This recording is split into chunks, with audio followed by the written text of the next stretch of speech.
মশা মাছি নয়, এলাকায় ব্যাপক শুঁয়োপোকার উপদ্রব। সেই ছবি দেখাবো। শুঁয়োপোকার উপদ্রবে দলে দলে ঘর ছাড়ছেন মানুষ। পূর্বস্থলী গ্রামে ভয়ানক ছবি।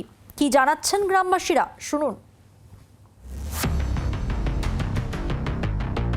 যত্রতত্র মশা মাছির উপদ্রব তো চেনা ছবি, তবে কালনার পূর্বস্থলী শ্রীরামপুরের বড় কোবলার ছবিটা অন্যরকম।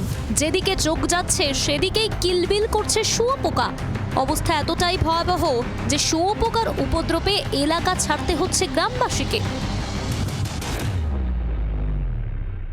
গ্রামবাসীরা জানাচ্ছেন 2 সপ্তাহ ধরে এলাকায় বেড়েছে শুঁয়োপোকার উপদ্রব। দাবি, এর জেরে অনেকে অসুস্থও হয়ে পড়েছেন। চিকিৎসার জন্য হাসপাতালেও ভর্তি করতে হয়েছে অনেককে। বাধ্য হয়ে সাময়িকভাবে নিজের ভিটে ছেড়ে অন্যত্র আশ্রয় নিচ্ছে একাধিক পরিবার। আমাদের এখানে প্রচুর শুঁয়োপোকা, আমরা বাড়ি ঘরে থাকতে পারছি না। আমাদের বাচ্চা কাচ্চা অসুস্থ হচ্ছে, রান্না বান্না কেউ করতে পারছে না, অনেকে হসপিটাল ভর্তি হয়েছে। স্থানীয়দের দাবি, এলাকায় ব্যাপক হারে পাট চাষের ফলে শুঁয়োপোকার উপদ্রব বেড়ে গিয়েছে।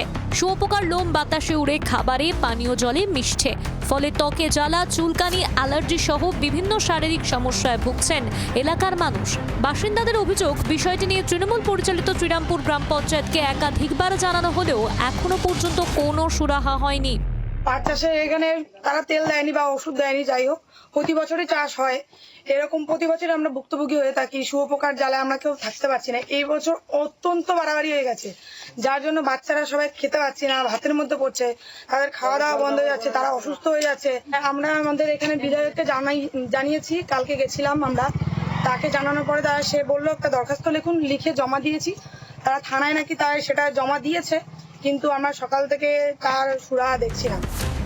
এলাকাবাসী চাইছেন দ্রুত এই সমস্যার সমাধান হোক। পর্যাপ্ত পরিমাণে কীটনাশক প্রয়োগ করে শুঁয়োপোকার উপদ্রব কমাতে ব্যবস্থা নিক প্রশাসন। সঞ্জয় রাজবংশীর রিপোর্ট, জি 24 ঘন্টা। বাংলার আওয়াজ, বাঙালির আবেগ, জি 24 ঘন্টা।